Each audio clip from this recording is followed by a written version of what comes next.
Hey guys, in this video I want to briefly talk about new unique item, new tincture, sap of the seasons, which I think potentially can be very broken, but I was really crafting some builds and nothing really looked broken. But that's probably because I was trying to do it with retaliate skills, which are not that great. So I'm gonna talk about this and why I think it's broken and how it works. And maybe some of you have some interesting ideas that I can steal. I mean, copy some ideas because I want to do something with it, but I'm like kind of particular about what I like and what I don't like and how I want to play. So I can't figure out anything usable enough that would interest me.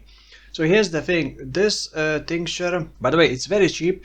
This tincture with 25 quality, very good rolls, I bought it for 10 here somehow. So here's the thing, melee weapon damage penetrates 1% elemental resistance per mana burn. Some of you may already know that you can actually get hundreds of mana burn stacks, potentially even over 2000 something, not sure if that's actually true or not. So here's the thing, 1% penetration per mana burn. Now imagine 400 stacks, so you get 400% penetration, and on top of that you get tincture effect, so instead of 400% penetration you get like 800% penetration. Sounds absolutely insane. When I started planning, it actually have to sacrifice quite a bit to sustain it, and the way this works, how you sustain this, the mana burn is 1% of your maximum mana per second. The very minimum is 1 flat mana per tick. You cannot go below that, I believe. Now normally you don't really want big mana pool, because big mana pool will mean that it's gonna drain still 1%, but that 1% when you turn it into flat amount is gonna be quite large. So what you want to do is actually reduce your maximum mana. There are a couple ways to do that, and one very easy way is to use Power of Purpose, which you get from the Milton Fate High Templar Avarius. 80% of your maximum mana is just straight up converted to twice that much armor. So you just lose 80% of your mana. I'm currently sitting at 140 flat mana. That's it. 1% of that is 1.4, right? So I'm draining only 1.4 flat mana per tick. So that way I can easily offset that by getting flat mana regen. So essentially the idea is to lower your mana. By the way, there are a couple of items that can lower the mana. And you can actually get minus mana on jewelry, but that will be before the conversion, not after. So it may not actually be worth getting minus mana. One and probably the easiest way to sustain this after you lower your mana would be to use Enduring Mana Flask and focus everything on recovering mana with the flask. So you can use like Tides of Time, so you recover flash charges and you get 100% increase mana recovered from the mana flask. Clicking mana flask every 10 seconds, or even if you invest into duration every like 20 seconds, just sounds way too painful. And to get like 400 stacks, it takes quite a bit of time, not gonna lie, but you can actually use 2 tinctures if you're warden, or believe if there's a weapon enchantment, and with 2 tinctures you would ramp up the mana burn much faster, but obviously you would also have to reset it. There's another unique tincture that can help you ramp up the mana burn. This one, you basically inflict mana burn with melee hits, weapon hits. Cannot do unarmed. But this may ramp up too quickly, although some builds may actually want that. Because I don't want to rely on mana flask, which you can still add, I am trying to stack as much of flat mana regen and then increase mana regeneration and then increase mana recovery rate. So there are a couple pieces that help you with that, like for example Immortal Flesh, which you may not want to use and it's not great, but this is like the cheapest and simplest examples. You get up to 10 flat mana regen per second. Then there's Clarity, which I do not have. By the way, I can also activate this right now and you're gonna see the mana burn stacking. It's gonna stack to like 80 and then I'm gonna run out of mana if I don't use the mana flask. So another example is Chevron's Revelation. With the Catalyst you can get 48 mana regen per second in the left ring slot. Then things like Heat Shiver gives you 60% increased mana regeneration rate. Then you can also use a Blue Pearl Amulet or Shaper Seed, which have a lot of increased mana regeneration rate. Then you can use just naturally get mana regeneration rate on another ring. You can also use Darkness Enthroned and get a Beast Jewels with flat mana regen. Obviously Clarity. Or you can use a normal rare build with increased mana recovery rate, which is Shaper's Influence or some other influence. Then Watcher for increased mana recovery rate while affected by Clarity. Militant Fate, Sublime Vision for Clarity as well, but that one is like 5 plus Divines. You can just get mana regeneration rate on large cluster jewels. Like this, for example. You can also get a bit of mana regen from Mana Mastery, but you want to avoid getting Intelligence or increase maximum mana, because that will increase your maximum mana, and that means the mana burn is gonna have a bigger drain. It's gonna still be 1%, but that 1% is gonna be bigger. So it's gonna be harder to offset with the flat amount. And then you can get like increased aura effect, which will boost clarity.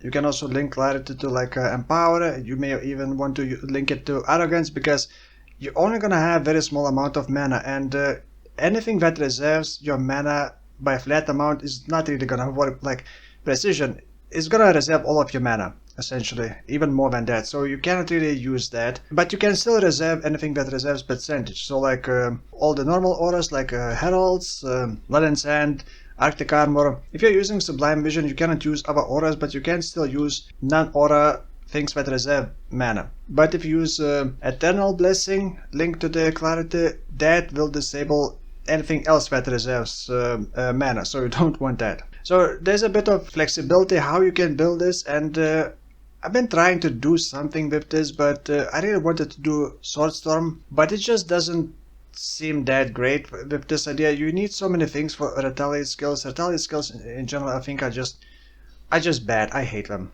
But look, if I disable this tincture, it goes from actually 1.7 million average damage to 142. So I basically lose more than 90% of my damage, because this just gives so much. So you can actually get increased tincture effect, and if you are, especially if you are Warden, you can get tincture effect. You can even anoint this one.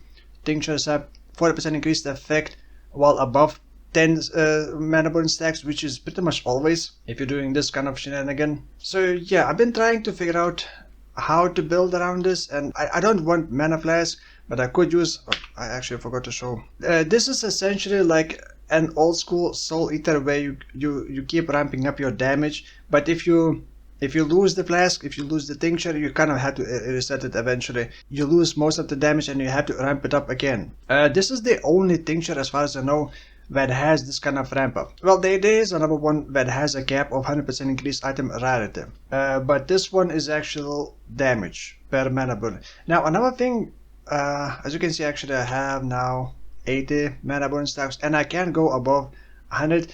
Here's the thing, the mana degen, by the way, it's not a mana cost, so don't even think about using Indigon with that. The mana degen can be directly offset by the mana regen, so it doesn't matter what your mana pool is, you can always offset it if you have more regen. I think this will even become very broken if people discover some really good way of scaling the damage. And GG is gonna put a cap on this, just like we did with Soul Eater. I will never forgive them for what we did to Soul Eater and Soulfare's belt.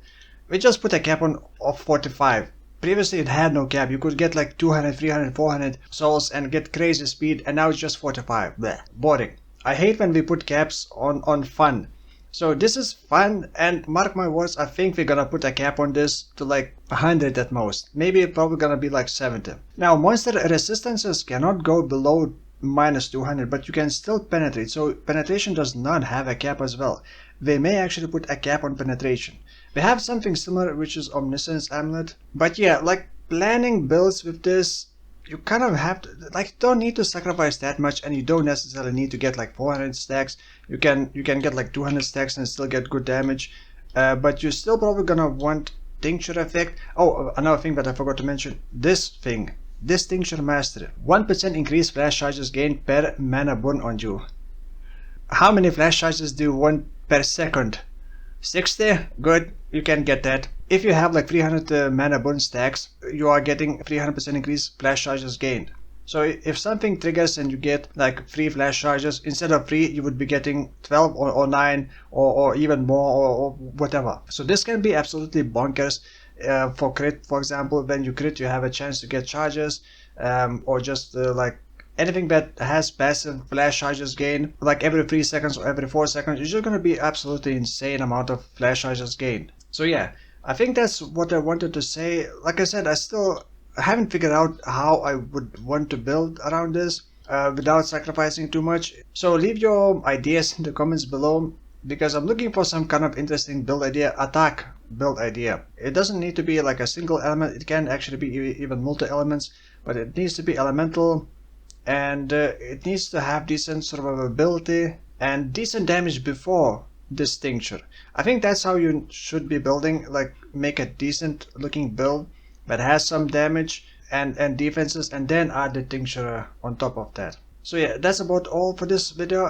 Thank you for watching, and I will see you in the next one. Bye bye.